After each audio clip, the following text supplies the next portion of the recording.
Today, a new round of peace talks begins in Cairo, but all indications are that Israel's genocidal Prime Minister Benjamin Netanyahu is setting conditions that Hamas will find impossible to accept, such as a continued Israeli military presence in Gaza.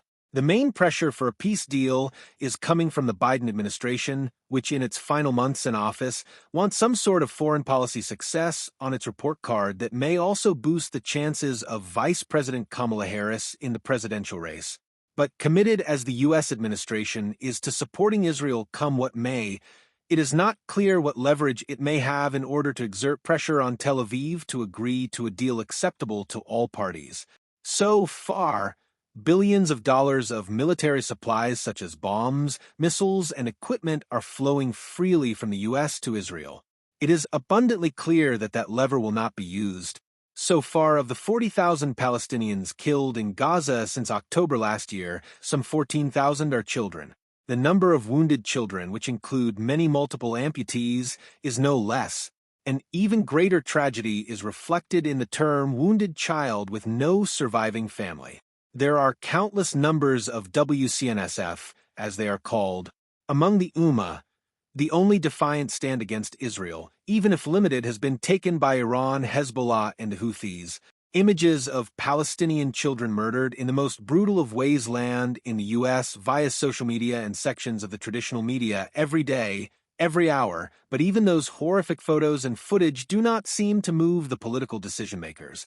Israel's scorched earth military campaign that has destroyed most of Gaza and its infrastructure, including the water/power supply system, roads, schools, universities, and many hospitals besides thousands of homes, has not drawn any adverse reaction from the US, UK, Germany, and other Western powers.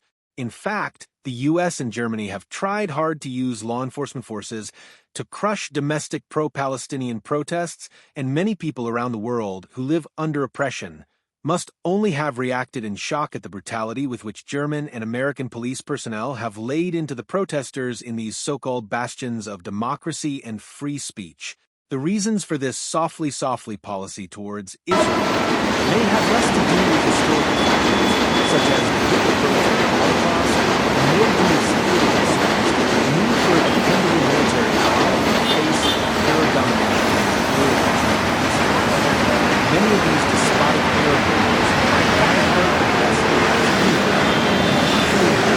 perhaps even more significant factor is how, for example, politicians and opinions in the U.S. and UK are funded by pro-Israeli governments and organizations that often tread water when it comes to the resistance of the government of Israel to comply with foreign sanctions. Nonetheless, they work zealously for the interests of the State of Israel.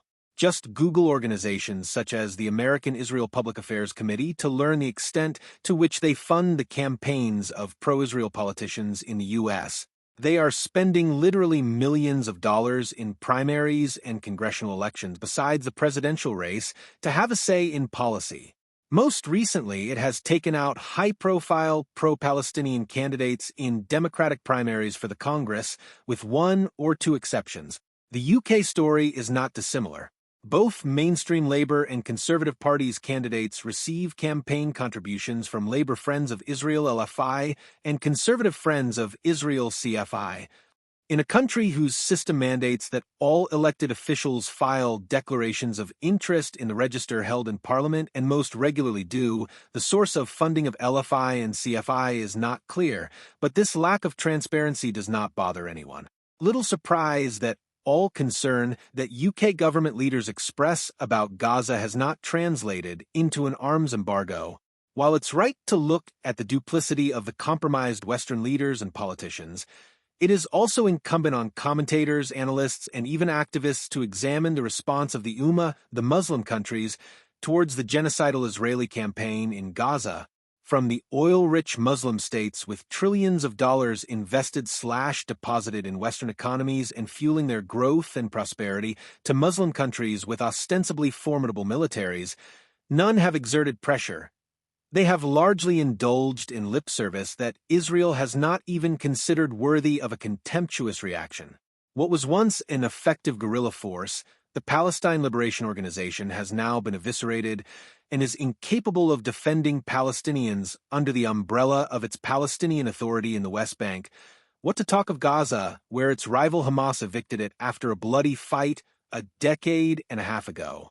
However, just like the US and Germany, most Muslim countries represented in the Organization of Islamic Cooperation have very diligently and ruthlessly quelled any street protests against Israel's genocidal war in Gaza.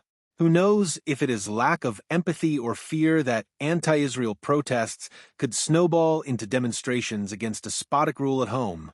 While protesters in the UK have been defying their past and present pro-Israel governments, countries such as Spain, Norway, Ireland, and even tiny Slovenia have seen large demonstrations almost every weekend for the past 10 months, where governments and people have joined hands against the Gaza outrage.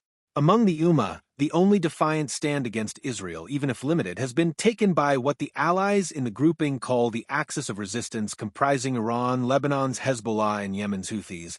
But years of sanctions have meant that those in the resistance have denuded capability and resources to offer effective resistance. This is where the Ummah stands today. While Gazans are being butchered with callous abandon, in a sad reflection on Israeli society, Netanyahu, who was facing corruption allegations and possibly prison before the Hamas attack on Israel on October 7th last year, is now leading in the opinion polls. His Likud party's fortunes have been revived by his murderous campaign,